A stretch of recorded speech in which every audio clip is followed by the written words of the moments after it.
সহায়কে অনুরোধ করব অনুষ্ঠানটির আনুষ্ঠানিক সূচনা করতে। ম্যাম। ধন্যবাদ। ধন্যবাদ মধুমিতা। আমি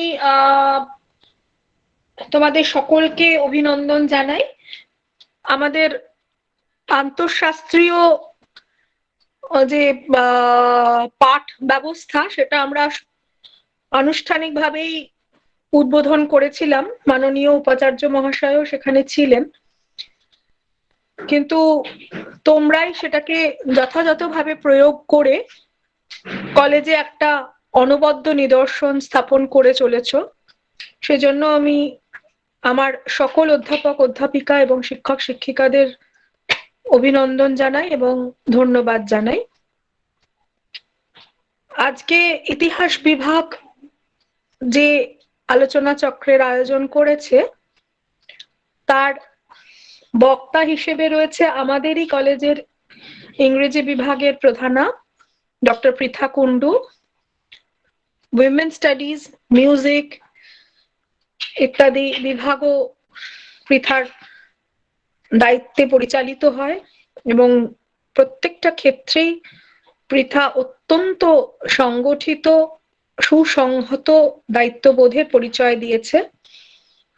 এমন একজন ব্যক্তিত্ব পৃথা যার উপর কলেজ নির্ভর করতে পারে, যার সঙ্গে তার সহকর্মীরাও অত্যন্ত সুন্দর করে কাজ করতে স্বচ্ছন্দ বোধ করে। কলেজ কর্তৃপক্ষেরও অত্যন্ত প্রিয় এবং অবশ্যই কলেজ কর্তৃপক্ষ তার সমস্ত সহকর্মীর জন্য বা তার সমস্ত অধ্যাপক অধ্যাপিকা শিক্ষক শিক্ষিকার জন্যই গর্বিত। পৃথাও নিশ্চয়ই তার মধ্যে প্রথম সারিতেই পড়ে। আমি বিষয় সম্পর্কে বিশেষ কিছু বলবো না, কারণ বিষয় সম্বন্ধে আমার বিশেষ কিছু জানা নেই। আমি শুনবো। আমি তোমাদের সকলকে অভিনন্দন জানাই, যারা ছাত্রীরা আছে তাদেরও স্বাগত জানাই এবং এই আলোচনা চক্রটির সাফল্য কামনা করি। ছাত্রীদের উদ্দেশ্যে আরো একটি কথা বলবো। নিশ্চয়ই এখানে অনেক ছাত্রী রয়েছে, আমার কাছে যে রিপোর্ট তারা কিন্তু ঠিকমতো ক্লাস করছো না। ক্লাস না করলে কিন্তু ইন্টারনাল অ্যাসেসমেন্টের নম্বরও যাবে না। অ্যাটেন্ডেন্সে যে 5 নম্বর আছে সেটা কিন্তু আমরা তখনই দেব যখন তোমরা ক্লাসটা ঠিকমতো করবে, এবং তাদেরই খাতা আমরা দেখব যাদের কিন্তু অ্যাটেন্ডেন্স আছে। ইন্টারনাল অ্যাসেসমেন্টের নম্বরও কিন্তু তাদের যাবে না।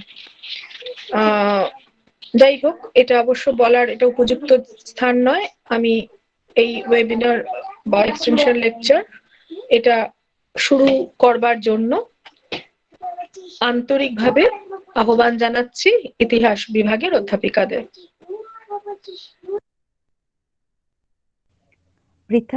ডক্টর পৃথা কুন্ডু, আমরা সকলে অধীর আগ্রহে আছি আপনার সুচিন্তিত যে বক্তব্য তা শোনার জন্য। পৃথা। ধন্যবাদ মধুমিতা দি, প্রিন্সিপাল ম্যাডাম, আমাদের মাননীয় অভিভাবিকা এবং ইতিহাস বিভাগের প্রধান শ্রেয়সী দি, সবাইকে আমার যথাযোগ্য সশ্রদ্ধ সম্ভাষণ জানাচ্ছি, ছাত্রীদের শুভেচ্ছা। আর আমার অন্যান্য সহকর্মীরা এখানে আছেন কিনা জানি না, আত্রেই তো আমার সঙ্গে কাজ করবে, কাজেই ওকে আমি কিছু বলবো না, আমার পাওয়ার পয়েন্টটা ওকেই চালাতে হবে। যাই হোক, আমরা যে বিষয়টা নিয়ে আজ আলোচনা করব সেটা হচ্ছে মেগালিথ, যেটা আমি ছাত্রীদের উদ্দেশ্যেই বলছি। তোমাদের সিলেবাসে, তোমাদের পাঠ্যক্রমে যেটা রয়েছে, এবং একটা খুব ছোট্ট অংশ দেওয়া রয়েছে মেগালিথস অফ দ্য সঙ্গম পিরিয়ড, সঙ্গম যুগের মেগালিথস। কিন্তু মেগালিথ জিনিসটা মধ্যেই তো একটা বিশালত্বের ব্যাপার রয়েছে। আমরা যদি টার্মটার অরিজিনাল এটিমোলজি দেখি, তাহলে মেগা মানে বিশাল, বিরাট, লিথ হচ্ছে স্টোন। তাহলে যেটা নিজের চরিত্র এবং স্বধর্ম অনুযায়ী বিশাল, সেটাকে শুধু ওই একটা পাঠ্যক্রমের ছোট্ট ইউনিটের একটা ছোট্ট অংশ হিসেবে, হ্যাঁ, megalith of the Sangam period, এইভাবে দেখতে গেলে বোধহয় কিছুই দেখা হয় না। আরো একটা খুব গুরুত্বপূর্ণ বিষয় যেটা আমাদের মাথায় রাখা দরকার, আমরা যেভাবে ইতিহাসটা পড়ি সেই ভাব থেকে সম্পূর্ণ বেরিয়ে আসার একটা কথা কিন্তু বলে এই মেগালিথ জাতীয় জিনিসগুলো। অর্থাৎ আমরা যদি খুব ছোট করে, খুব সিম্পলিফাইড পদ্ধতিতেও যদি ধরি, তাহলে আমরা ইতিহাস পড়ি পাশ্চাত্যের একটা বেঁধে দেওয়া মেথোডোলজি অনুসারে, যেটা ক্রোনোলজিক্যাল হিস্ট্রি, যাতে একটা টাইম স্কেপ থাকবে, একটা সময় সারণী থাকবে, এবং সেই সময় সারণী ধরে কোন রাজা কোন যুগে এসেছেন, তিনি কি করেছেন, তার যুগের কি কি সুবিধে এবং কি কি অসুবিধে ছিল, আলাউদ্দিন খিলজি কতটা ভয়ঙ্কর কাজ করেছেন, আকবর কতটা ভালো কাজ করেছেন, মানে বেসিক্যালি এই এর মধ্যে আবার দুটো ভাগ হয়ে যায়। একটা হচ্ছে ইউরোসেন্ট্রিক দিক, যেটা আমরা যে আমাদের মতো যে দেশগুলো এক সময় কোনো না কোনো পাশ্চাত্য শক্তির অধীন ছিল, আমরা এটা ভালোভাবে বুঝতে পারি। আমরা বা আফ্রিকা, এই সমস্ত দেশের লোকেরা, যে একটা ইউরোসেন্ট্রিক বায়াসের দিক থেকে হিস্ট্রিকে দেখানোর প্রবণতা দেখা যায়, যেটা আমরা যখন স্বাধীন হচ্ছি বা আমাদের জাতীয়তাবাদী আন্দোলন যখন চলছে তারও আগে, আমাদের বা আফ্রিকার মতো দেশ, লাতিন আমেরিকার মতো দেশ, তখন সেখানকার নেটিভ ইন্ডিজেনাস হিস্টোরিয়ানস তারা কিন্তু পাশ্চাত্য শিক্ষায় শিক্ষিত হচ্ছেন, কিন্তু তারা যেহেতু আমাদের দেশের মাটির মানুষ, তারা একটা চেষ্টা চালাচ্ছেন যে ওই ওয়েস্টার্ন মেথোডোলজিকে ধরেই ইতিহাসটাকে উল্টে দেখার। অর্থাৎ স্বাধীনতা সংগ্রামের ইতিহাস আমরা আমাদের পার্সপেক্টিভ থেকে দেখছি, আমাদের দেশের প্রাচীন যুগের যে ইতিহাস সেটাও আমরা আমাদের পার্সপেক্টিভ থেকে দেখছি, not from the western perspective, কিন্তু মেথোডোলজিটা একই থেকে যাচ্ছে। এবং আমরা একটা কথা সেই ছোটবেলা থেকে, ক্লাস 9-10 থেকে দেখে এসেছি, যে অলবিরুনি নাকি বলিয়া গিয়াছেন যে ভারতবর্ষের ইতিহাস নাই, ভারতবর্ষীয়রা ইতিহাস রচনা করিতে জানে না। তো ভারতবর্ষীয়রা ইতিহাস রচনা করিতে জানে কিনা, সেটা অলবিরুনির প্রতি আমরা সম্পূর্ণ শ্রদ্ধা রেখেও এই প্রশ্নটা তুলতে পারি, যে ভারতবর্ষীয়রা কি ঠিক অন্য কোনো দেশের মতোই ইতিহাস রচনা করিতে পারে না, নাকি সে নিজেদের মতো একটা ইতিহাস রচনা করবার ক্ষমতাও তার নেই। এবং শুধু ভারতবর্ষ নয়, এই জায়গাটাতে এসে ভারতবর্ষ পৃথিবীর প্রাচীনতম সভ্যতার কেন্দ্রগুলোর মধ্যে কিন্তু একটা। এবং যদি আমরা সেই সমস্ত প্রাচীন সভ্যতার একটা অংশকে দেখি, তাহলে দেখতে পাবো এই সমস্ত সংস্কৃতির মধ্যে নিজস্ব ইতিহাস রচনা করার কিন্তু একটা খুব ইন্ডিজিনাস পদ্ধতি ছিল। There was a very keen, passionate way of forming their own history for each and every prehistoric cultures, each and every ancient culture in the world, and India was one of them. এবং সেই জায়গা থেকে মেগালিথের ইতিহাস যখন আমরা দেখি, সেটা কিন্তু একটা অন্য লেভেলে, একটা অন্য রেজিস্টারে আমাদের ওই পাথরের ভাষা পড়তে হয়, আমাদের দেখতে হয় মেগালিথ কি বলতে চাইছে। আরো একবার ছোট্ট করে দেখে নি যে মেগালিথ তাহলে কি। বড় পাথর, mega and lith, massive stone structures created or built up by prehistoric people. অনেকটা জায়গা জুড়ে, সেটা নরওয়ের ফিয়র্ড হতে পারে, সেটা তামিলনাড়ুর ট্রপিক্যাল মালভূমি হতে পারে, অনেক বড় জায়গা জুড়ে এই অঞ্চলে যারা আদি অধিবাসী তারা বড় বড় পাথরের স্ট্রাকচার তৈরি করে রেখেছিলেন সেই প্রাগৈতিহাসিক যুগ থেকে। এগুলো বিভিন্ন রকমের হয়। আত্রেয়ী একটু দেখাবে পাওয়ার পয়েন্টটা?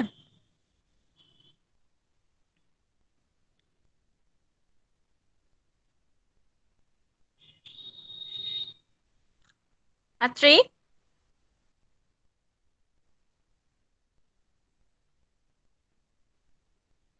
হ্যাঁ দেখো, প্রথমেই দেখানো হচ্ছে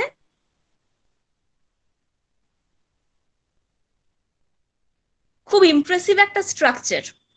শুধু পাথরগুলো এমনি এমনি কিন্তু সাজিয়ে দেওয়া হয়নি, এগুলোকে বলা হচ্ছে ডলমেন। মানে এই দুপাশে দুটো পাতলা পাতলা পাথরের পিস থাকবে, মাঝখানে একটা গর্ত থাকবে, আবার ওপরে একটা আচ্ছাদন থাকবে। Next slide.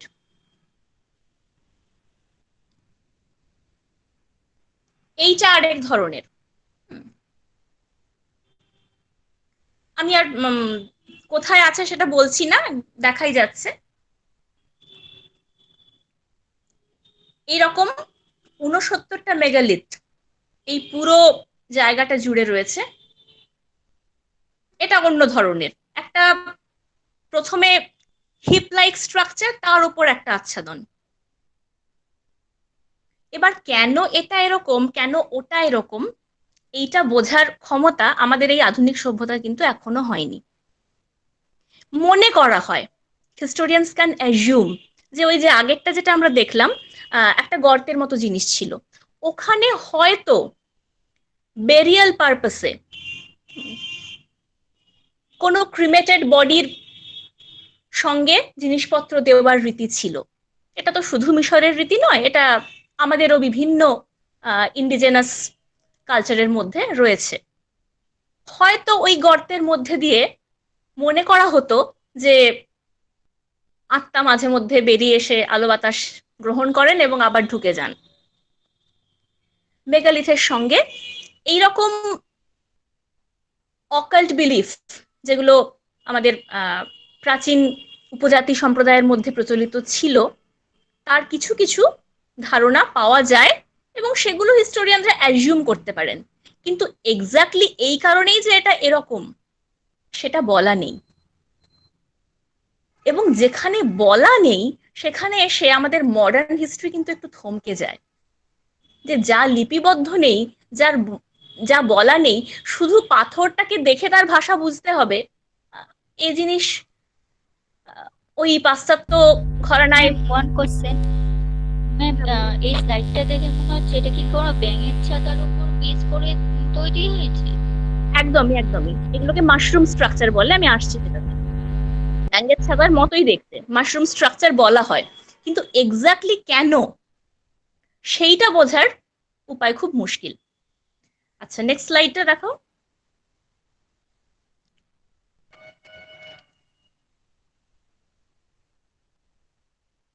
এগুলো আবার অন্যরকম। এগুলো পর পর অনেকটা জায়গা জুড়ে লম্বা লম্বা পাথর সাজানো আছে। কেন এটা?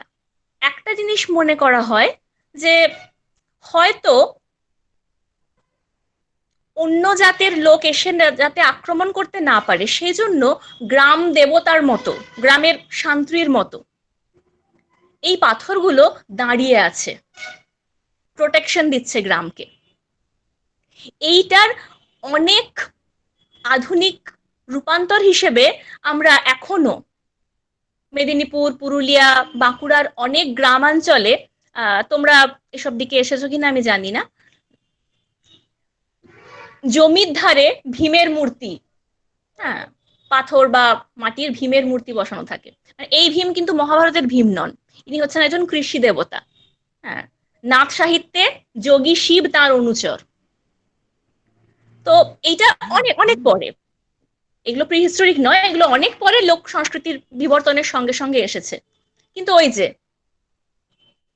পাথর বা মাটির একটা স্ট্রাকচার বিশ্বাস করছি যে তার মধ্যে আমার আদিম দেবতা অধিষ্ঠান করছেন, এবং সেই দেবতাকে আমি সার দিয়ে সাজিয়ে রাখছি যাতে আমার গ্রাম প্রোটেক্টেড থাকে।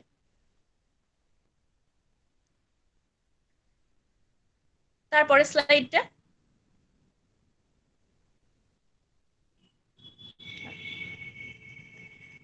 এটা হচ্ছে বিখ্যাত হীরাপুর ডোলমেন। ওই একই রকম স্ট্রাকচার, কিন্তু আবার একটু আলাদা। মাঝখানের গর্তটা কিন্তু নেই। তাহলে এটাও ডলমেন ওটাও ডলমেন, কিন্তু মাঝখানের গর্তটা নেই, তার বদলে ওপরে একটা বড় ফাঁক। তাহলে ওই ফাঁকটাতে কি মৃতদেহ শোয়ানো হতো কোনোভাবে? আমরা কিন্তু জানি না। এবং আমরা যে হিস্ট্রি আধুনিক যুগে পড়ি সেখানে লিখিত প্রমাণ ছাড়া আমরা কিছু বলতে পারবো না। এটা আমাদের বিশাল একটা সীমাবদ্ধতা। নেক্সট, এইটা হচ্ছে স্টোন সার্কেল। একই ধরনের স্টোন সার্কেল আমরা বিদেশের অনেক ছবিতে দেখতে পাই,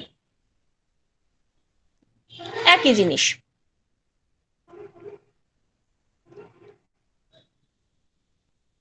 কেয়ার্ন স্টোনস, এটা একটা বাউন্ডারির মতো ব্যাপার আছে, কিন্তু বাউন্ডারিটা কেন?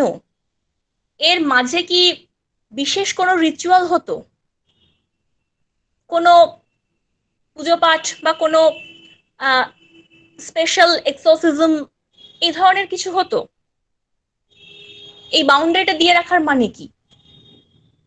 মাঝখানে কিছু তো একটা নিশ্চয়ই হতো, কিন্তু কি সেটা আমরা জানি না। যদি জানতাম, হয়তো সেই প্রাগৈতিহাসিক যুগের অনেক না বলা ইতিহাস, so many untold glimpses of history এখান থেকে উঠে আসতে পারতো। আচ্ছা, নেক্সট।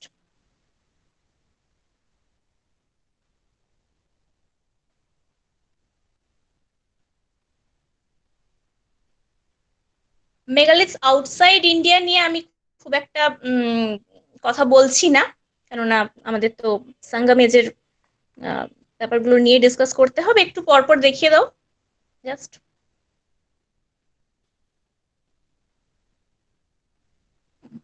এটা হচ্ছে প্লেন অফ জার্স, লাওস, তারপরে ইসরায়েল। এটা আপাতত তলায় চলে গেছে।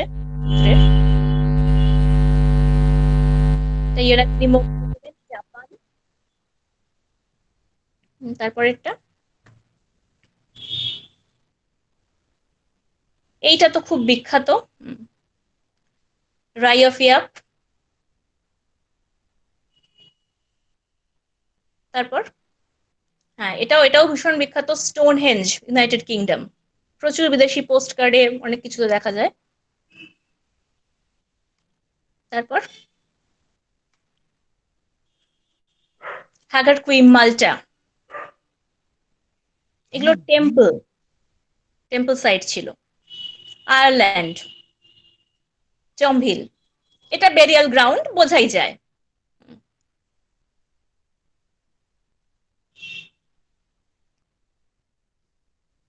রিং অফ ব্রডগার, ওই যে যেটা দেখালাম, আমাদের একটা প্রিহিস্টোরিক সাইট যেখানে লম্বা লম্বা পাথর সাজিয়ে রাখা হয়েছে, সেই একই জিনিস কিন্তু ইউনাইটেড কিংডমে প্রিহিস্টোরিক কালচার, সেখানেও একই ধরনের স্ট্রাকচার দেখা যাচ্ছে। এরপর ম্যাম, এটা কি মিশরের কোনো স্ট্রাকচার?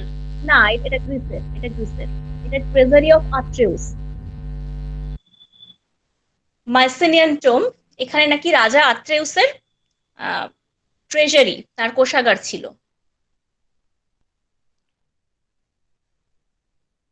মিশরীয়রা খুব গোছানো, মিশরীয়রা ওই প্যাপিরাসে অনেক কিছু লিখে রেখে গেছে, কিন্তু এটা তারও আগেকার যুগের, প্রি হিস্টোরিক।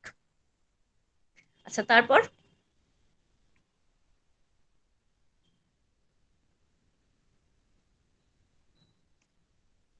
হ্যাঁ, এটা হচ্ছে, এটাও মাল্টাতে।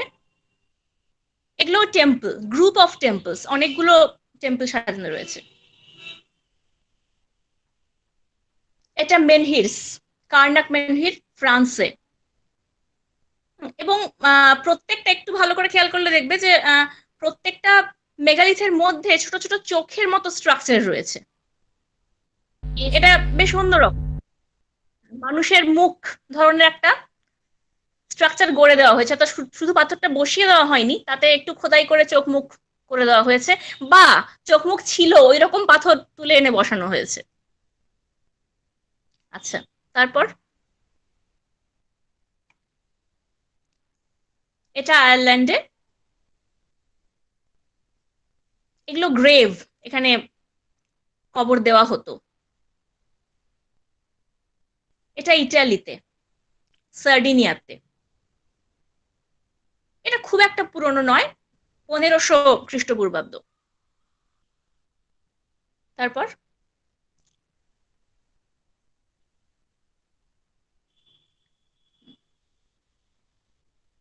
এটাও গ্রিসে, এটা পেরু, এটা ব্লক, মেগালিথিক ব্লক। এটা মানে কম্পারেটিভলি অনেক নতুন। দেখো, AD 100 to 1200, বোঝাই যাচ্ছে যে ওগুলো প্রি হিস্টোরিক, এটা অনেক বেশি কালচার্ড, ওটা ছিল ন্যাচারাল। ব্লকটা এটা কমপ্লিট করে হয়েছে। Next.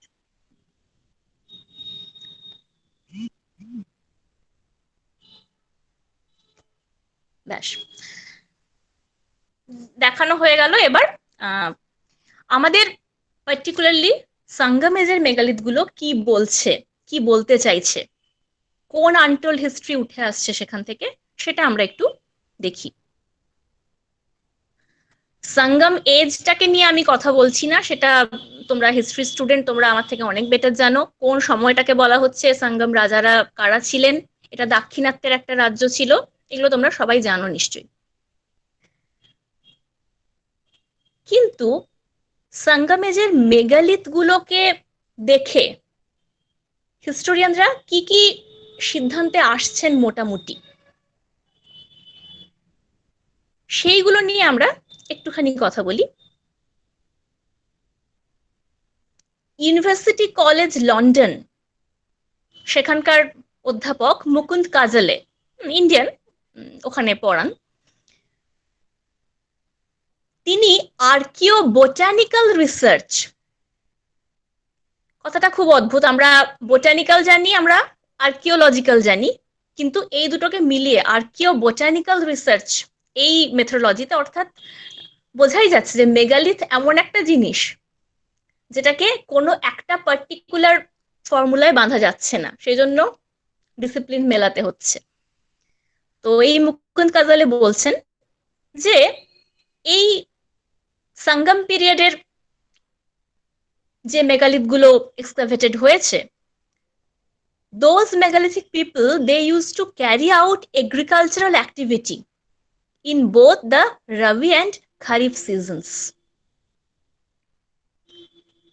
পাথর, পাথর তো ইনঅ্যানিমেট, আর অ্যাটলিস্ট আমাদের প্রাচীন ঋষিরা অনেকবার বলে গেছেন তপবন তো একটা প্রাণযুক্ত সত্তা, কিন্তু সেটা আবার modern science, sir JC Bose প্রমাণ করলেন যে গাছের প্রাণ আছে, এর পেছনে অনেক গল্প আছে, সেটাই যাচ্ছি না। যাই হোক, কিন্তু পাথরগুলো যদি ইনঅ্যানিমেট হয়, তাদের মধ্যে যে কথা লেখা আছে সেটা কিন্তু প্রমাণ করছে এই পাথরগুলো যারা তৈরি করেছে, এই পাথরগুলো যারা বসিয়েছে, তাদের কৃষিগত অভ্যাস কেমন ছিল। এরা রবি আর খারিফ শস্য দুটোই চাষ করত। কি কি চাষ করত? রাইস, হুইট, কোরো millet, barley lentil, BRAC gram, horse gram, common P, pigeon P and Indian jujube. এইগুলো ওই পাথরের স্ট্রাকচারের ভেতর থেকে পাওয়া গেছে। অর্থাৎ পাথরগুলো বলে দিচ্ছে তখনকার মানুষ তাদের খাদ্যাভ্যাস কি ছিল। এবং এটা অবশ্যই একেবারে প্রিহিস্টোরিক যুগের কথা বলা হচ্ছে না, চাষ করছে মানে তারা অলরেডি হান্টিং গ্যাদারিং স্টেজ থেকে সরে এসে কিন্তু এগ্রিকালচারাল স্টেজে ঢুকে গেছে। আমি খুব ছোট্ট ছোট্ট উদাহরণ দিচ্ছি। তারপর তাদের ধর্ম বিশ্বাস, সেটা নিয়ে কি বলা যায়। আরেকজন ঐতিহাসিকের কথা আমরা বলবো, করিসেপ্টের। তিনি বলছেন, the very idea of burying the dead along with burial goods indicates strong belief in life after death and possibly rebirth among megalithic people. এগুলো কোন যুগের মেগালিথ? খ্রিস্টপূর্বাব্দ। রিবার্থ কথাটাকে এখন আমরা, এটাও একটা অদ্ভুত ব্যাপার, হ্যাঁ, ক্রাইস্ট কিন্তু আমাদের মধ্য এশিয়ার লোক, কিন্তু ইউরোপ তাকে একরকম হাইজ্যাক করে নিয়েছে। তো যাই হোক, বেসিক্যালি মধ্য এশিয়ায় যদি ধরি তাহলে তো মানে আমাদের বুদ্ধদেব, চীনের কনফুসিয়াস, ক্রাইস্ট সবাই আমাদের মিডল ইস্টের লোক। মিডল ইস্ট আমাদের বিশুদ্ধ প্রাচ্য, সবাই মোটামুটি এই এই অঞ্চলেরই মানুষ। তো যাই হোক, রিবার্থটাকে ইউরোপিয়ান ক্রিশ্চিয়ানিটির যে কনসেপ্ট, যেটার সঙ্গে ভীষণভাবে একটা ইম্পেরিয়াল স্ট্রাকচার জড়িয়ে আছে, সেইটার সঙ্গে আমরা কনফিউজ করে ফেলি we the people belonging to that colonial hangover of education. কিন্তু এই মেগালিথ গুলো কি বলছে? প্রিহিস্টোরিক এজে, বিফোর ক্রাইস্ট, তখন বিলিফ ইন আফটার লাইফ তো ছিলই, সেটা তো মানে সমস্ত এনশিয়েন্ট কালচারের মধ্যেই আমরা পাই। মিশরটা তো খুব ভালো উদাহরণ, যেটা আমরা একদম ছোটবেলা থেকে দেখে আসি। কিন্তু এই যে প্রিহিস্টোরিক সঙ্গমেজের মেগালিথ, সেখানে দেখা যাচ্ছে পাথরের মধ্যে যে ধরনের স্ট্রাকচার পাওয়া যাচ্ছে, একটা ট্রাইপড, তিনটে তিনটে আলাদা আলাদা শেপের পাথর একসঙ্গে গড়ে একটা মেগালিথ তৈরি করা, এবং তাতে কিছু মোটিফ রয়েছে। কি কি মোটিফ? একটা পাখির ছবি, একটা জলজন্তুর ছবি, আর একটা ফুল লতা পাতা এই ধরনের কিছু ছবি। তো এই তিনটে জিনিস তিনটে রেলম, ত্রিভুবন, তাকে ইন্ডিকেট করছে। জল, মাটি, আকাশ। জীবনানন্দের কবিতায় আছে, জল, মাটি, আকাশ, পৃথিবীর আদিম দেবতারা হো হো করে হেসে উঠল। সেই তিন ভুবনকে এক করে দেখার যে হোলিস্টিক ভিশন, আজ আমরা ইকোসিস্টেমের কথা বলি অনেক, কিন্তু এই হোলিস্টিক ভিশন যখন একটা মেগালিথের মধ্যে দিয়ে সেই আদিম মানুষরা তুলে ধরছেন, সেটা বোঝার জন্য আজ আমাদের মডার্ন হিস্টোরিয়ানদের আর্কিও বায়োটেকনোলজিকে মিলিয়ে এত গবেষণা করে এইটুকু বের করার উপায় এখনো পর্যন্ত আমরা বের করতে পেরেছি, এবং যারা করেছেন তারা অসাধারণ পণ্ডিত লোক।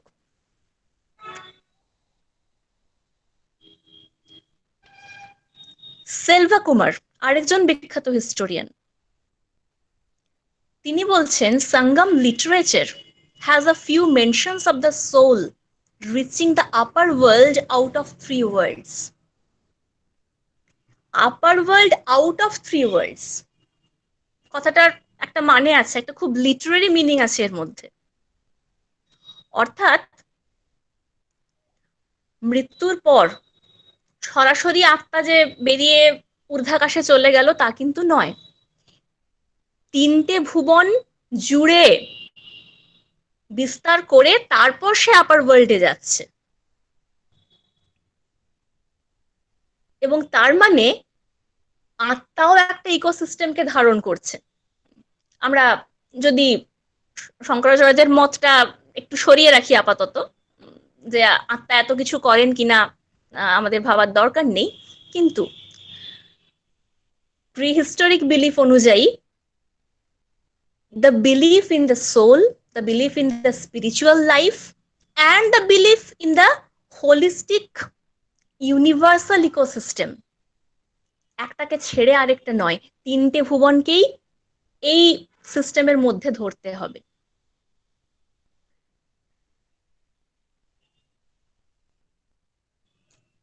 আরেকটা আইটেমের কথা বলা হচ্ছে,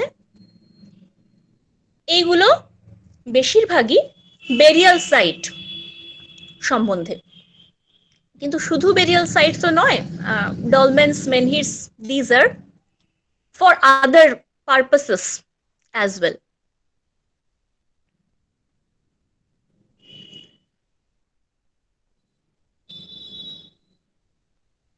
আরেকটা কথা বলা হচ্ছে যেটা বেরিয়াল সাইটের সঙ্গে জুড়ে রয়েছে, কিন্তু তার মধ্যে একটা এক্সিস্টেন্সিয়াল ফিলোসফি রয়েছে।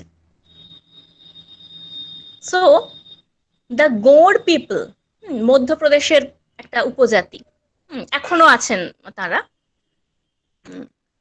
দে had a belief in life after death. এইটা তো কমন, এটা পৃথিবীর বিভিন্ন প্রান্তের বিভিন্ন উপজাতির মধ্যে একটা খুব কমন বিশ্বাস। But this Gond people of Madhya Pradesh, they believe that every human being has two souls, the life spirit and the shadow. একটা জীবাত্মা, আরেকটা হচ্ছে তার ছায়া। এটা একটু অন্যরকম ঔপনিবেশিক ভাবনার থেকে। The life spirit goes to Bada Devata, but the shadow still stays in the village after the erection of stone memorial. এই বিলিফের একটা পার্ট কিন্তু আমাদের বেদিক উপনিষদিক ফিলোসফির সঙ্গে মিলে যাচ্ছে, যে মৃত্যুর পর জীবাত্মা গিয়ে পরমাত্মার সঙ্গে লীন হয়ে গেলেন, ভালো কথা। কিন্তু তার প্রতিচ্ছায়া রইল, তার প্রতিচ্ছায়া কোথায় থেকে যাচ্ছে? ওই গ্রামেই থাকছে after the erection of the stone Memorial. এবং খুব অদ্ভুতভাবে এটা কিন্তু এই যে প্রতিচ্ছায়ার কনসেপ্ট, এটা মানুষকে মনে রাখার জন্য, তো যার খুব আধুনিক সংস্করণ হচ্ছে ফটোগ্রাফ। ফটোগ্রাফটা কি বলছে আমাকে? আমি নেই, কিন্তু আমার ছায়াটা আছে। তাহলে ওই মেগালিথিক স্ট্রাকচার যে একটা স্টোন মেমোরিয়াল তৈরি করে বিগত আত্মা চলে যাচ্ছেন, কিন্তু তাকে মনে রাখার যে প্রবণতা,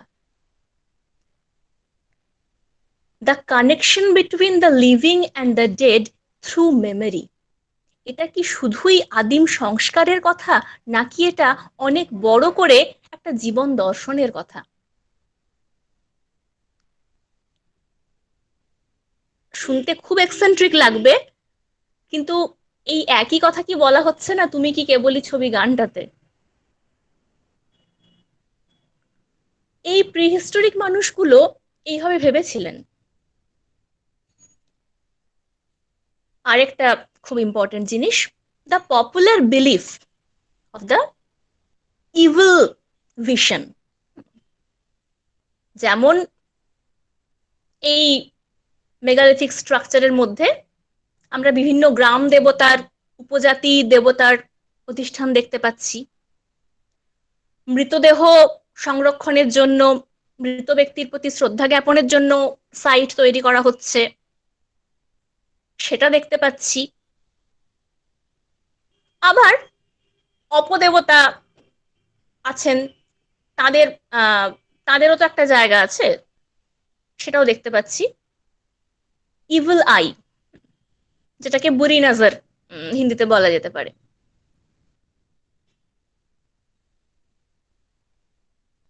এমন পাথরের স্ট্রাকচার, তার মধ্যে অনেকগুলো আই প্যাটার্ন রয়েছে, অর্থাৎ একটা বড় পাথর, তার মধ্যে ছোট ছোট ছোট ছোট চোখের মতো অংশ। And those have been recovered from many megalithic sites. These were generally used for protective measures again evil spirits. এটা কিভাবে তারা বিশ্বাস করতেন আমরা জানি না। হয়তো যে অপদেবতার কুদৃষ্টি এসে ওই পাথরের চোখে এসে আটকে যাবে, সেটা আমার গ্রামের উপর এসে পড়বে না, হয়তো এরকম। বা অপদেবতা হয়তো এসে ওই পাথরের উপরেই বসে থাকবেন আর গ্রামের ভেতরে ঢুকবেন না, হয়তো। আমরা ঠিক জানি না, কিন্তু ওইটার একটা খুব মডার্ন সংস্করণ, মডার্ন লৌকিক আচারের মধ্যে ঢুকে গেছে। ওই যে আমরা গাড়িতে বা রান্নাঘরের দরজায় লঙ্কা লেবু ঝুলিয়ে রাখি, সেইটা। মানে পাথর থেকে খুব ছোট্ট জিনিসে বদলে গেল, ওটা ছিল একটা বিশাল জিনিস, এখানে হয়ে গেল লেবু লঙ্কা। কিন্তু বিলিফ স্ট্রাকচার, কালচারাল অ্যানথ্রোপোলজিক্যাল যে স্ট্রাকচার, সেটা কিন্তু সেম। এবারে কিভাবে এগুলো তৈরি করা হচ্ছে? It is understandable that the construction of megaliths, this was a massive endeavor, of course. এত বড় বড় পাথর কোনো মানুষ একা এনে রাখেননি। বোঝাই যায় যে ওই অঞ্চলের আশেপাশের সেই প্রাচীন গোষ্ঠী বা গ্রাম, যদি তখন আদৌ গ্রাম গড়ে উঠে থাকে, সেই সমস্ত জনপদের অনেক মানুষ এসে একসঙ্গে দড়ি দড়া বেঁধে পাথরগুলোকে তুলে ওখানে প্লেস করেছেন। So it shows the active involvement of the community. অর্থাৎ কজটা যাই হোক, পারপাসটা যাই হোক, যে এটাকে আমার গ্রামের সীমানায় প্রতিষ্ঠা করতে হবে, তার ফলে আমার যাই হোক, আমার মৃত ব্যক্তির প্রতি শ্রদ্ধা জ্ঞাপন হোক, আমার বহিঃশত্রু আক্রমণ থেকে গ্রামকে রক্ষা করা হোক, বা অন্য যে কোনো কারণ হোক, একটা কারণের জন্য, একটা কজের জন্য গোটা কমিউনিটি যে ইনভলভড হতো সেই যুগে, এটাও কিন্তু এই মেগালিথিক স্ট্রাকচার গুলো আমাদের বুঝিয়ে দেয়। মোটামুটি কিরকম হতে পারে বলা হচ্ছে, experiment on reconstruction of a burial from Vidarbha suggest that 70 to 80 individuals were required to construct a burial having 13.5 m diameter with a deposit of 80 to 85 cm in 2.5 to 3 days without any leisure. যারা পাথরের বয়স নিয়ে, পাথরের ভেতরকার তথ্য নিয়ে গবেষণা করেন, তারা বলছেন 70 থেকে 80 জন লোক যদি 2-3 দিন ধরে নিরলস পরিশ্রম করে যান, তাহলে এরকম একটা জিনিস তৈরি হতে পারে। দূর থেকে দেখলে মনে হবে একটা বড় পাথর এনে বসিয়ে দেওয়া হয়েছে, কিন্তু তার পেছনে কতখানি পরিশ্রম, সেই আদিম মানুষদের কি সাংঘাতিক কমিউনাল বোধ, কমিউনিটি বোধ। কমিউনাল কথাটাকে তো আমরা এখন মানে খুব খারাপ একটা অর্থে ব্যবহার করে ফেলি, হ্যাঁ, কিন্তু কথাটার মধ্যে যে আসলে কি রয়েছে সেটা কিন্তু প্রিহিস্টোরিক মানুষরা আমাদের শেখান।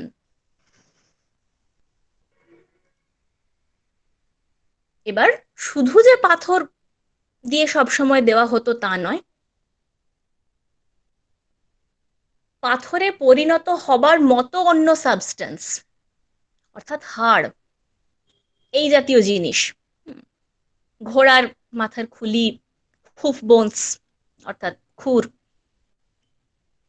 এইগুলো সঙ্গে পাথরের টুকরো মিলিয়ে মিশিয়ে একটা বড় স্ট্রাকচার তৈরি করা হয়েছে। অর্থাৎ প্রস্তরীভূত জীবদেহ, সেগুলো এর মধ্যে রয়েছে। কখনো কখনো এর সঙ্গে হাড় বা শিং ব্যবহার করা হচ্ছে, ভেতরের রিমেইন্স হিসেবেই হোক বা বাইরে একটা ঝুলিয়ে দেওয়া এরকম কিছু হিসেবে হোক। এবং এগুলো সাধারণত কেন আমরা জানি না, কোনো কোনো ঐতিহাসিক মনে করেন যে এগুলো ওই ডেথ রিচুয়ালের সঙ্গেই জুড়ে থাকে। হ্যাঁ, যে মহিষের শিং, অর্থাৎ মহিষ অনেক অঞ্চলে যম দেবতার প্রতীক, কিন্তু সেটা যে সব উপজাতির ক্ষেত্রেই একই হবে সেটা আমরা কিন্তু বলতে পারি না। কোনো কোনো ক্ষেত্রে হয়তো অন্য কোনো মিনিং তার মধ্যে রয়েছে যেটা আমরা জানি না।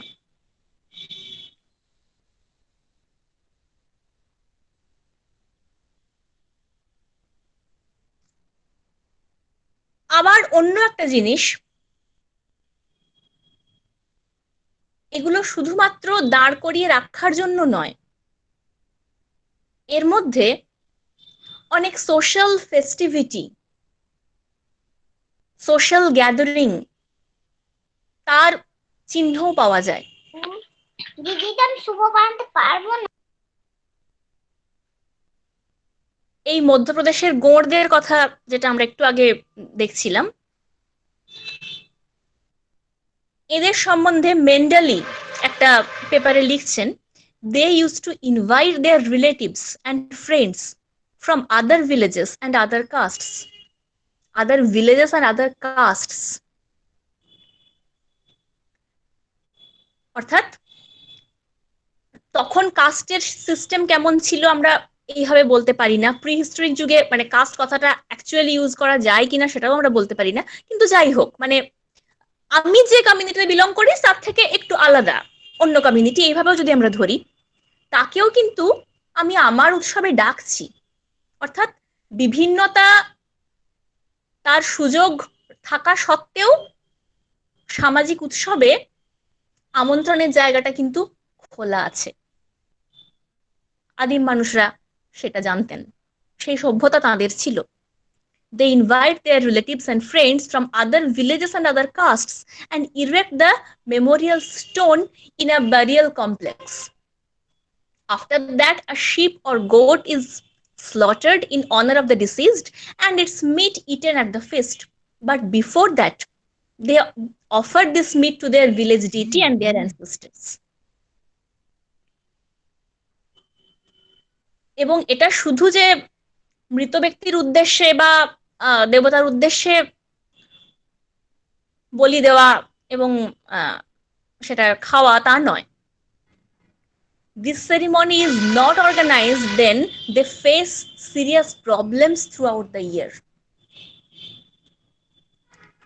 শুধু একটা মৃত্যু, একটা জন্ম বা একটা বিবাহ বা কোনো একটা সামাজিক অনুষ্ঠানের ঘটনাকে কেন্দ্র করেই যেগুলো হতো তা নয়। To strengthen the community belief, যাতে সারা বছর একসঙ্গে মিলেমিশে থাকা যায়, যাতে বাইরে থেকে কোনো বিপদ না আসে, এই কামনা জানিয়েও কিন্তু এই ধরনের উৎসবের আয়োজন করা হচ্ছে এবং সেই উৎসবের মেমোরিয়াল হিসেবে হয়তো একটা স্টোন হেঞ্জ ক্রিয়েট করা হচ্ছে। এখন মুশকিল হচ্ছে এগুলো সবই ওই আর্কিও বায়োটেকনোলজিক্যাল সার্ভে থেকে পাওয়া, এগুলোর লিখিত প্রমাণ কিন্তু পাথরের মধ্যে পাওয়া যায় না। এগুলো ইনস্ক্রিপশন নয়, এগুলো শিলালিপি নয়, কোথাও কিছু লেখা নেই।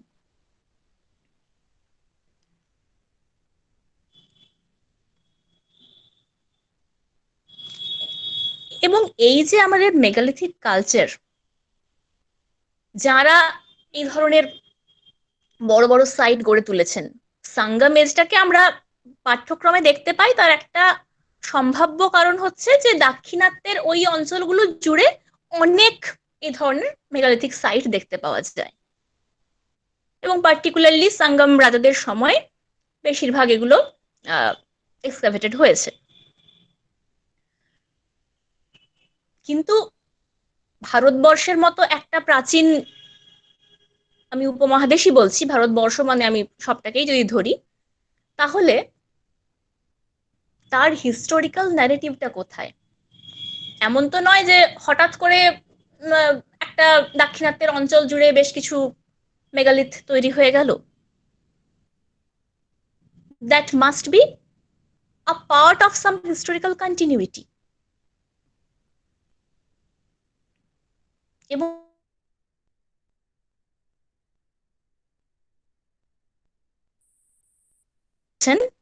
the collapse of trade gave rise to a change in the urban character of the Harappan civilization. অর্থাৎ ভারতের প্রাচীনতম যে নগর সভ্যতা বলে আমরা দীর্ঘদিন মনে করতাম হরপ্পা, পরে জানা গেছে মেহেরগড় তারও একটু আগে ছিল। যাই হোক, এখনো মানে হরপ্পার কথাই আমরা বেশি জানি। হরপ্পার ধ্বংস নিয়েও অনেক কারণ পাওয়া যায়, তার মধ্যে কিন্তু একটা কারণ এই যে কোল্যাপস অফ ট্রেড। এবার এইখান থেকে যে নাগরিক সভ্যতার চেহারা, সেখানে একটা পরিবর্তন এলো, এবং ওই অঞ্চলের মানুষরা যারা নাগরিক সভ্যতার স্বাদ পেয়েছেন, তারা পূর্বের দিকে দক্ষিণের দিকে সরে গেলেন আরো, and they established their agricultural settlements in the Gangetic Plain and moved southwards and gradually reverted to a more primitive way of life. এই ব্যাখ্যাটা অনেক ঐতিহাসিক মেনে নেননি, যে হরপ্পান সিভিলাইজেশনে যারা এতখানি নাগরিক সভ্যতার আস্বাদ পেয়েছে, তারা আবার পূর্ব ভারতের দিকে সরে আসবেন, তারা আবার দক্ষিণের দিকে সরে আসবেন এবং আবার প্রিমিটিভ লাইফে ফিরে যাবেন। এ ধরনের রিগ্রেশন কি মেনে নেওয়া যায়? এবার রিগ্রেশনটা মেনে নিতে সমস্যা হচ্ছে কেন? কেননা আমরা বিশ্বাস করি যে হিস্ট্রি সবসময় একটা লিনিয়ার প্রোগ্রেসিভ স্টেটাসে যাবে, এবং এই আইডিয়াটাও কিন্তু ওই ওয়েস্টার্ন মেথোডোলজি থেকে ধার করা। সেই জন্য আমাদের বিশ্বাস করতে কষ্ট হয় যে এরকম হতে পারে, কিন্তু এটাও একটা মত। সত্যি কি মিথ্যে আমাদের বলার ক্ষমতা নেই, কিন্তু মতটাকে একেবারে উড়িয়ে দেওয়া যায় না। করিসত্তার যেটা বলছেন অনেক প্রমাণ নিয়েই বলছেন, সে কত প্রমাণ আমি এই মুহূর্তে বলতে পারছি না, কেননা সেটা তো অনেক ডাইগ্রেসিভ ব্যাপার হয়ে যাবে।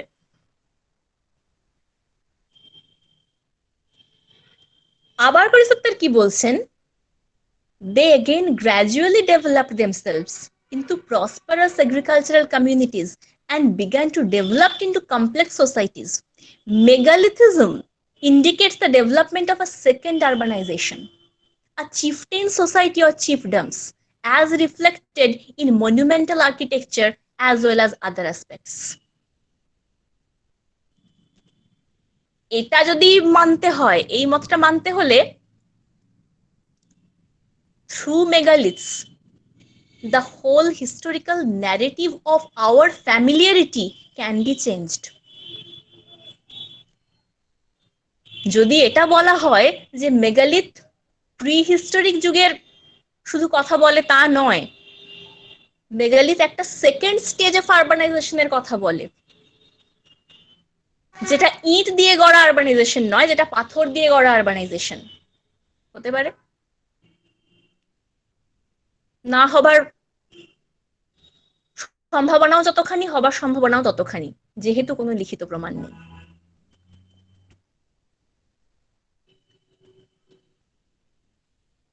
এবার এই মতটার বিরুদ্ধেও অনেক কথা বলা হয়েছে।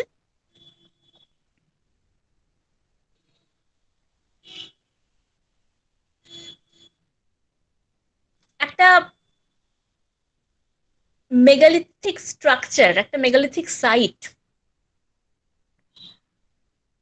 যদি আমরা ধরে দেখি, যদি হিসেব করে দেখা যায় তার বয়স কত।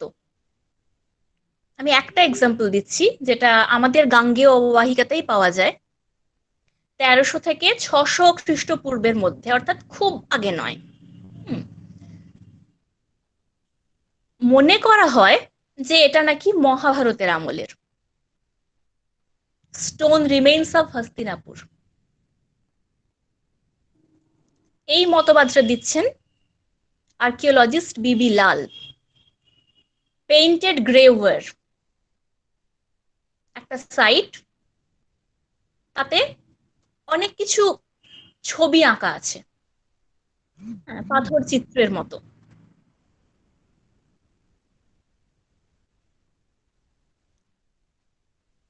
এবার তার সঙ্গে আরো কিছু যোগ হচ্ছে। এরপরে আসছে কালো পালিশ করা পাথর। প্রথমে ছিল গ্রেওয়্যার, তারপরে কালো পাথর আসছে। এই যে গ্রে থেকে কালোতে সরে আসা, এটা নাকি This is indicative of a more developed urban society stretching from Bengal to Peshawar. এবং এই যে বিবর্তন, এই বিবর্তন নাকি মহাভারতের যুগ থেকে ষোড়শ মহাজনপদের যুগের যে ঐতিহাসিক ধারা, সেই সময়টার বিবর্তনকেও ব্যাখ্যা করে। কিভাবে করে সেটা অনেক জটিল তত্ত্ব, সেটা আমি এখানে আনছি না।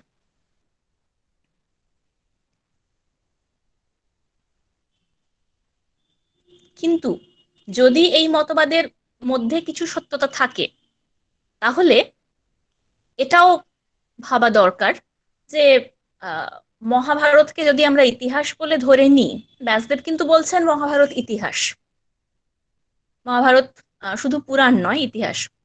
যাই হোক, সেটা মানা যায় কি মানা যায় না সেটা অনেক বড় তর্ক। কিন্তু যখন সেই হিসেব অনুযায়ী মহাভারতের যুগ তো একটা ধরা হয়েছে, হিস্টোরিয়ানরা একটা ধরেছেন, যখন কুরুক্ষেত্রের যুদ্ধ চলছে দেখা গেছে প্রায় সেই একই সময়ে these megalithic people, they were building monumental burial structures for prominent people in their community.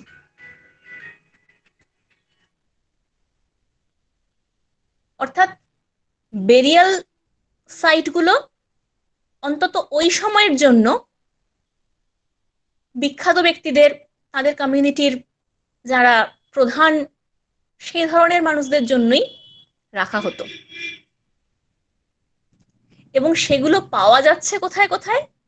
এমন কিছু কিছু জায়গায় যেগুলোর নাম মহাভারতে, যে স্থান নামগুলো মহাভারতে বিশেষভাবে উল্লেখ করা রয়েছে।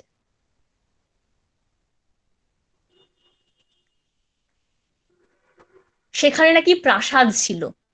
মহাভারতে বলা আছে অমুক প্রস্থে একটা প্রাসাদ, সংযুক্ত সভ্যতা গড়ে উঠেছিল। আমি সেই স্পেসে কি দেখতে পাচ্ছি? মেগালিথ দেখতে পাচ্ছি। তাহলে কি ওই সাম্রাজ্যের পতনের চিহ্নটা মেগালিথ কোনোভাবে? এই মতবাদটাকেও আমরা একেবারে উড়িয়ে দিতে পারি না।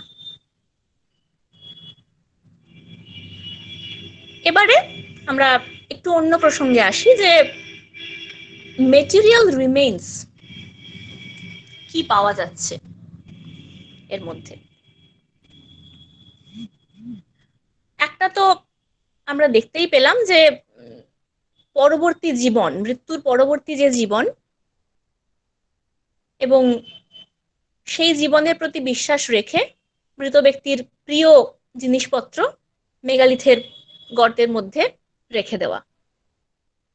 এবার সেখানে আমরা প্রথমে একটু দেখতে পেয়েছিলাম ওদের এগ্রিকালচারাল হ্যাবিটস খুঁজতে গিয়ে যে এই ধরনের শস্য পাওয়া যাচ্ছে, মানে শস্যের অবশেষ পাওয়া যাচ্ছে আর কি। আর কি আছে? Ceramic, iron and copper artefacts, beads of various raw metals, gold and silver ornaments, terracotta objects, objects of art and miscellaneous objects. একটা মত আছে যে মেগালিথ গুলো বিশেষ করে নাকি লৌহ যুগের। যদি শুধুই লৌহ যুগের হবে তাহলে সেরামিক, আয়রন, কপার, সোনা রূপো কোত্থেকে এলো?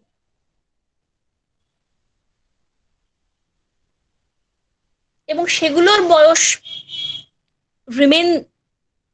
রিমেন্সের যদি বয়স নির্ধারণ করতে হয় তাহলে হিস্ট্রির আরো অনেক আনটোল্ড স্টোরিজ সেগুলো উঠে আসে, অনেক না বলা কথা উঠে আসে।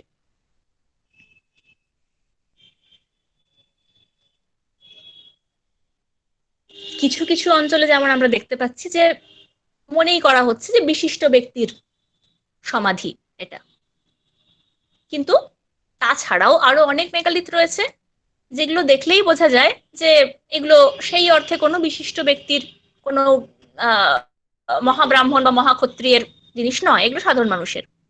সেখানে কি জিনিস পাওয়া যাচ্ছে? জিনিসগুলো দেখে বোঝা যাচ্ছে যে এই মেগালিথ যার উদ্দেশ্যে বা যে ধরনের মানুষদের উদ্দেশ্যে তৈরি, যদি সেটা বেরিয়াল সাইট হয়ে থাকে, তারা সূত্রধর, বুরুডা, বুরুডা অর্থাৎ যারা বাঁশের কাজ করেন। মণিকার, যারা রত্নের কাজ করেন। কর্মকার, ব্ল্যাকস্মিথস। তাম্রকার, কপার স্মিথ। স্বর্ণকার, গোল্ড স্মিথ। অর্থাৎ যদি আমরা গুণকর্ম অনুযায়ী জাতির বিভাগ দেখি, এই জাতিগুলোর কথা, এদের স্বধর্মের কথা, এদের জীবিকা এবং জীবনযাত্রার পদ্ধতির কথা কিন্তু মহাভারত এবং শতপথ ব্রাহ্মণের মতো, শতপথ ব্রাহ্মণ আরো প্রাচীন, তখনকার টেক্সটে কিন্তু এই প্রফেশনগুলোর সম্বন্ধে আলাদা আলাদা করে একটা বৃত্তি বিভাগ, গুণকর্ম বিভাগ করা রয়েছে। এবং তার মেটেরিয়াল প্রমাণ লিখিত ছাড়া যদি কিছু দেখতে হয়, তার একটা ইঙ্গিত কিন্তু এই মেগালিথগুলো আমাদের দেয়। Bronze figurines of animals like buffaloes, goats, tigers, elephants, antelopes. অর্থাৎ শুধু যে মহিষের শিং, ঘোড়ার খুর, হাড় ব্যবহার করা হচ্ছে তা না, ছোট ছোট ঘোড়া, গরু, মোষ, বাঘ, হাতি, সেগুলোর ব্রোঞ্জের মূর্তি ব্যবহার করা হচ্ছে। অর্থাৎ এটা কিন্তু একেবারে প্রিহিস্টোরিক সময়ের নয়, এটা আরো বেশ কিছুটা পরের সময়কার। এরকম একটা সাইট পাওয়া যায় আদিচন্দালুর, তিরুনেলভেলি ডিস্ট্রিক্টে, তামিলনাড়ুতে পাওয়া যায়। আরো একটা অদ্ভুত ব্যাপার, এই জায়গাগুলোতে, তামিলনাড়ু, কেরালার এই সাইটগুলোতে সাঙ্গামেজের জিনিস পাওয়া যাচ্ছে রোমান কয়েন্স।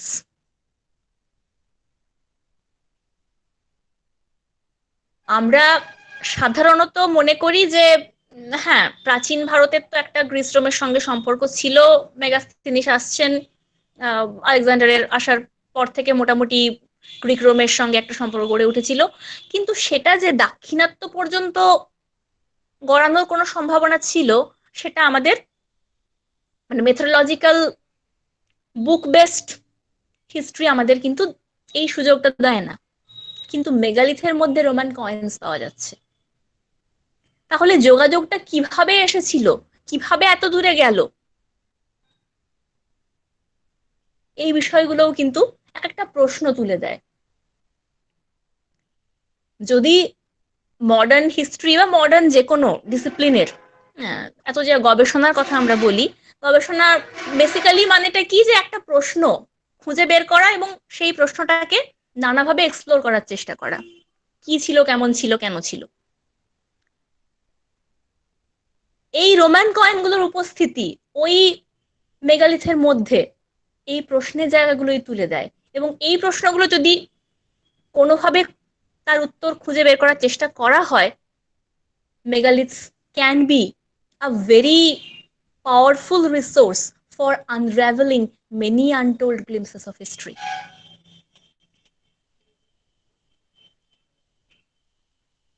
এবারে আসি যে আমাদের সঙ্গম লিটারেচারে, এটা বলেই আমি শেষ করব, বেশি দূর যাব না। সঙ্গম লিটারেচারে এই মেগালিথ সম্বন্ধে কি বলা হয়েছে। 5th সেঞ্চুরি এডি, অর্থাৎ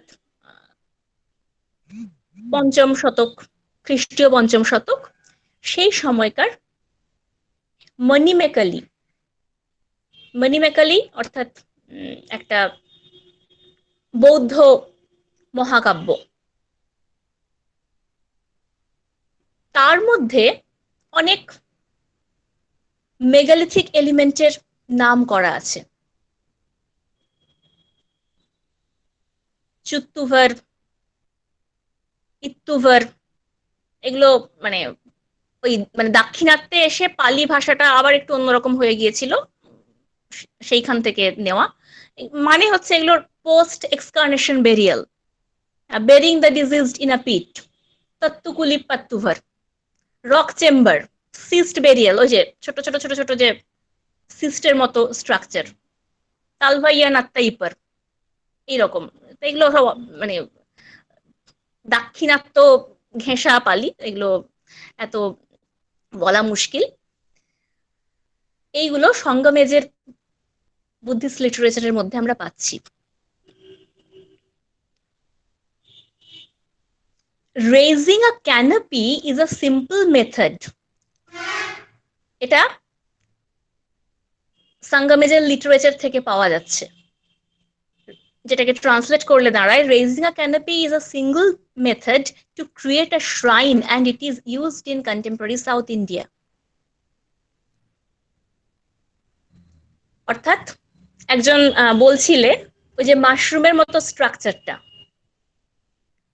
ওই ক্যানোপির মতো একটা একটা ছাতা ছাতা তৈরির যে পদ্ধতি, সেটা কিন্তু বিবর্তিত হয়ে মন্দির নির্মাণের স্ট্রাকচারে দাঁড়িয়েছে। তার উদাহরণ সঙ্গম যুগের সাহিত্যে পাওয়া যায়। এছাড়া সঙ্গম সাহিত্যে এরকম অনেক তামিল তেলুগু ভাষায় অনেক অনেক কবিতা, অনেক লোককথা, তার মধ্যে এমন কিছু মোটিফের কথা পাওয়া যাচ্ছে, এমন কিছু মানুষের জীবন জীবিকা এবং তার সঙ্গে যুক্ত রিমেইন্স, সেগুলোর কথা পাওয়া যাচ্ছে, যা আমরা মেগালিথের মধ্যেকার সেখান থেকে খুঁড়ে বের করা যে জিনিসপত্র, সেগুলোর সঙ্গে মিল পাচ্ছি।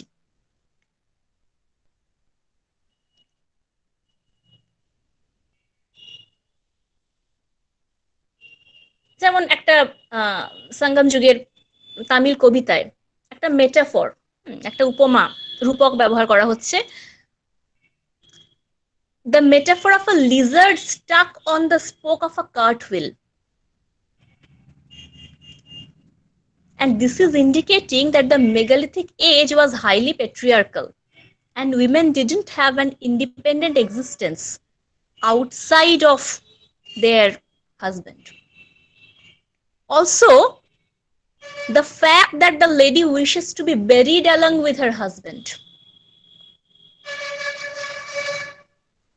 সতী প্রথার কথা বলা হচ্ছে। এবার সতী প্রথা নিয়ে যদি বলতে হয়, সেটা তো মানে অথর্ববেদে একটা সম্পূর্ণ উদ্ভট ধরনের কথা আছে, যেটাকে পাল্টে নিয়ে সতী প্রথা হয়েছে।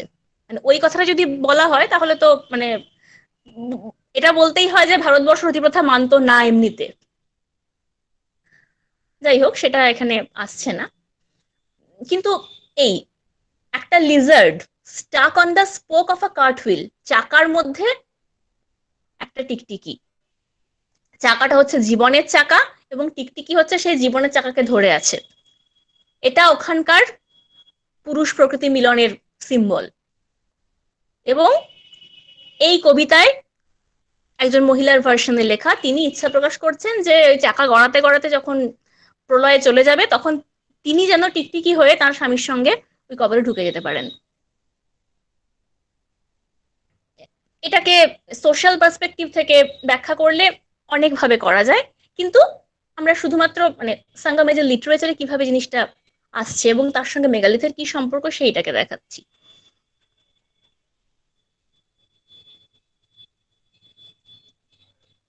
এছাড়া আরো অনেক সাহিত্যে চিহ্ন পাওয়া যায় যে এমন কোন চরিত্র যিনি একটা ডলমেন পরিষ্কার করছেন, গোবর জল দিয়ে ডলমেন পরিষ্কার করছেন, সেটা এক ধরনের কাল্ট।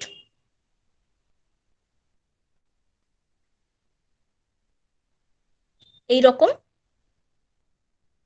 আরো অনেক ছোট ছোট উদাহরণ আছে, যা থেকে বোঝা যায় যে পরবর্তীকালে দক্ষিণ ভারতের যে মন্দির সংস্কৃতি, সেই মন্দির সংস্কৃতির অনেক দিক কিন্তু আদিম মেগালিথিক স্ট্রাকচার থেকে উঠে আসছে, এবং তার লিখিত প্রমাণ মেগালিথের মধ্যে না পাওয়া যাক, সেই সময়কার সাহিত্যে খুঁজলে পাওয়া যায়। এবং একটা মুশকিল যে আমরা তামিল লিটারেচার পরিমাণে সেটা ইংরেজি, বাংলা বা হিন্দি ট্রান্সলেশনে আমাদের পড়তে হবে। আমরা তো একেবারে ভাষার ছোট ছোট নুয়ান্স সেগুলো বুঝতে পারবো না। কাজেই এক্ষেত্রে ঐতিহাসিকরা যা বলছেন বা তামিল ইন্টারপ্রেটাররা, তেলুগু ইন্টারপ্রেটাররা যা বলছেন সেটাই আমাদের মেনে নিতে হচ্ছে। আমরা নিজেরা পড়তে পারলে হয়তো কিছু বের করা যেত অন্যরকম।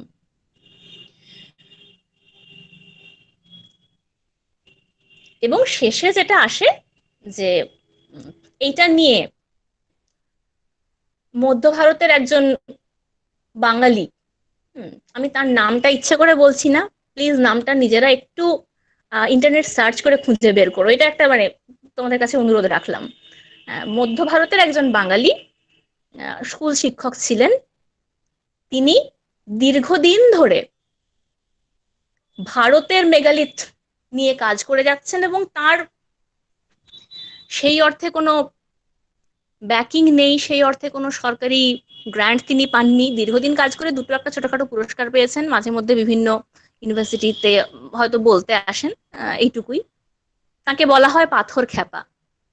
তিনি দীর্ঘদিন ধরে দাবি জানিয়ে যাচ্ছেন যে এই সাইটগুলোকে ওয়ার্ল্ড হেরিটেজ সাইটের অন্তর্ভুক্ত করা হোক এবং এর প্রিজার্ভেশনের জন্য উপযুক্ত ব্যবস্থা নেওয়া হোক।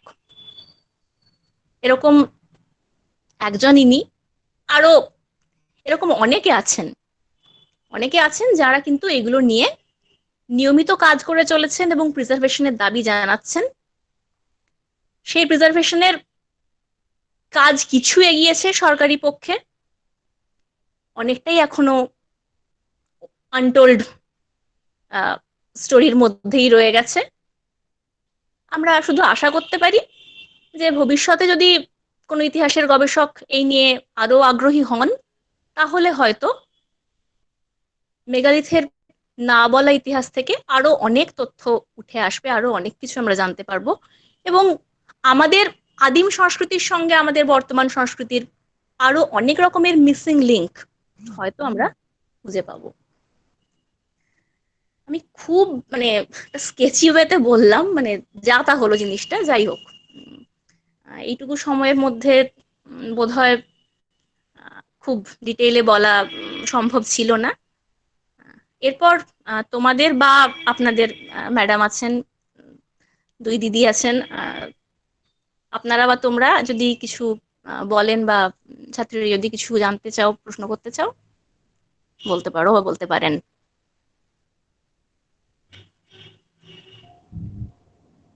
ধন্যবাদ পৃথা, অসাধারণ একটা বক্তৃতা শুনলাম আমরা।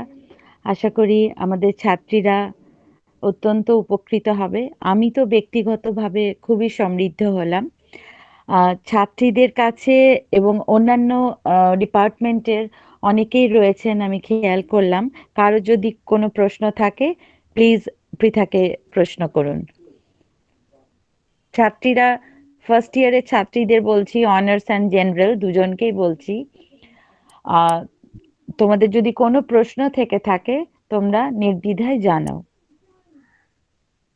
Hello, ma'am. হ্যাঁ বলো। Ma'am, my question is how megalithic people used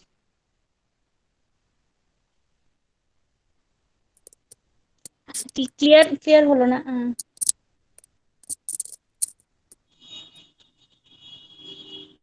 আমি ঠিক শুনতে পেলাম না কি বলছো। Ma'am, my question is how those megalithic people used to move giant stone. That is very much a community endeavor. 70 to 80 or more than that people would lift them, tie them to some strong rope and used to drag them over the ground, or somehow they arranged for a pulley, some kind of lever, some kind of prehistoric lever to lift them up and set it from its originary place to another. Exactly কেমন ভাবে করতো সেটা তো আমরা জানতে পারি না, আমরা জাস্ট এটা অ্যাজিউম করতে পারি। There was a very strong community bond among them. So if 100 or 200 people are there, they can do it, তুলে এনেই হোক, দড়ি দিয়ে বেঁধে টেনে এনেই হোক, in any way it can be ডান।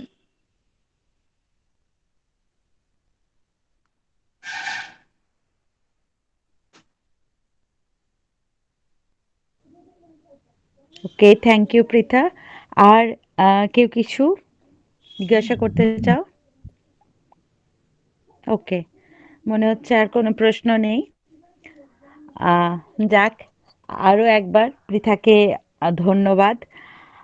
ছাত্রীদের সামনে এইভাবে কমিউনিটি বন্ডিং যে কি ইম্পর্ট্যান্ট জিনিস, এবং রিলিজিয়ান, কাস্ট, এই সব কিছুর বাইরে দাঁড়িয়ে কমিউনিটি কালচার আজকের দিনেও খুব গুরুত্বপূর্ণ, যেটা ক্রমশ ক্ষয়িষ্ণু, সেটা পৃথার মেগালিথের মধ্যে দিয়ে বারবার উঠে এলো। তো ছাত্রীরা যদি এর থেকে সামান্য হলেও উপকৃত হয়, তাদের চিন্তা জগতে কিছু পরিবর্তন আসে, তাহলে জানবো আজকের বক্তৃতা সার্থক। আর একটা কথা অবশ্যই বলবো, যদি অনেকটা সময় হয়ে গেছে, কালকেই এটা ঠিক হয় যে পৃথা বলবে, কালকে না, হ্যাঁ কালকেই আমি প্রিন্সিপাল ম্যাডামকে জানাই, ম্যাম বললেন যে এটাকে এক্সটেনশন লেকচার করে দিতে, লেকচার ফর্মে করতে, তাহলে সবাই পার্টিসিপেট করতে পারবে, এটা একটা ভালো টপিক, সবাই শুনবে।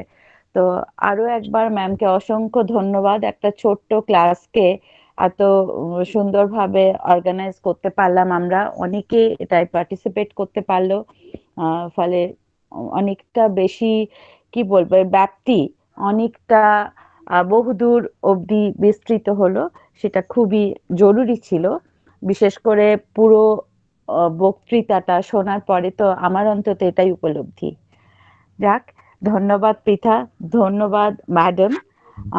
এবার আমি আমাদের বিভাগীয় প্রধান ডক্টর শ্রেয়সী ঘোষকে অনুরোধ করব ভোট অফ থ্যাঙ্কস দিয়ে অনুষ্ঠানের আনুষ্ঠানিকভাবে সমাপ্তি ঘোষণা করতে। শ্রেয়সী। থ্যাংক ইউ মধুমিতা দি। অনুষ্ঠানের একেবারে শেষ পর্বে, শেষ লগ্নে উপনীত হয়েছি আমরা। আনুষ্ঠানিকভাবে ধন্যবাদ জ্ঞাপনের দায়িত্ব পাওয়া একই সঙ্গে যথেষ্ট আনন্দের এবং গৌরবের। আমি প্রথমেই ধন্যবাদ দেব আমাদের কলেজের অধ্যক্ষ ডক্টর সোমা ঘোষ মহাশয়কে। শুধু এই অনুষ্ঠানে নয়, অতীতেও ইতিহাস বিভাগের প্রত্যেকটি অনুষ্ঠানেই তার শুভেচ্ছা, তার সক্রিয় সহযোগিতামূলক ভূমিকা আমরা সর্বদাই দেখতে পেয়েছি। ধন্যবাদ দেব ইংরাজি বিভাগের প্রধানা ডক্টর পৃথা কুন্ডু মহাশয়াকে, যিনি তার কর্মব্যস্ত জীবনের মধ্যে অনেকটা সময় খুঁজে বার করে আজকে ইতিহাস বিভাগের জন্য তার মূল্যবান বক্তব্য পেশ করলেন, আমাদের শিক্ষক শিক্ষিকা বৃন্দকেও অনেকটাই সমৃদ্ধ করে দিলেন। এছাড়া ইতিহাস বিভাগীয় অধ্যাপিকা, আজকের সঞ্চালিকা ডক্টর মধুমিতা মণ্ডল, প্রযুক্তি দক্ষা, সর্বদাই সব প্রযুক্তিমূলক কাজে যার সহায়তা ছাড়া আমরা এগোতে পারি না, সেই অধ্যাপিকা শ্রীমতী আত্রেয়ী ভট্টাচার্য, এবং অন্যান্য শিক্ষয়িত্রী রঞ্জনাদি, মৈত্রেয়ী, মঞ্জিলা, সকলেই বিশেষভাবে ধন্যবাদার্হ। এছাড়া বলবো অন্যান্য বিভাগ যেমন সমাজতত্ত্ব, সংস্কৃতি প্রভৃতির অধ্যাপক অধ্যাপিকা, যারা তাদের কর্মব্যস্ত জীবনের সময় দিয়ে আজকে আমাদের সঙ্গে থাকলেন, আমাদের অনুষ্ঠানে উপস্থিত থাকলেন, এবং আমাদের গ্রন্থাগারিক মহাশয়া, তাদের কাছে আমার কৃতজ্ঞতা শেষ নেই। বিভাগের তরফ থেকে এবং ব্যক্তিগতভাবে তাদের ধন্যবাদ দিচ্ছি। সর্বশেষে ছাত্রীদের জন্য রইল আমার স্নেহপূর্ণ কৃতজ্ঞতা, তাদের ভালোবাসা জানিয়ে এবং সকলকে আর একবার ধন্যবাদ জ্ঞাপন করে আজকের অনুষ্ঠানটির সমাপ্তি ঘোষণা করলাম।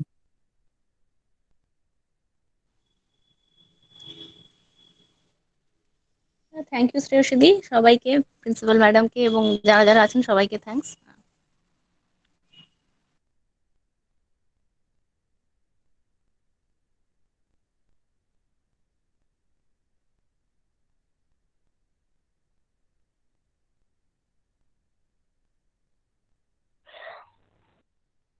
ওষুধ এনে দাও।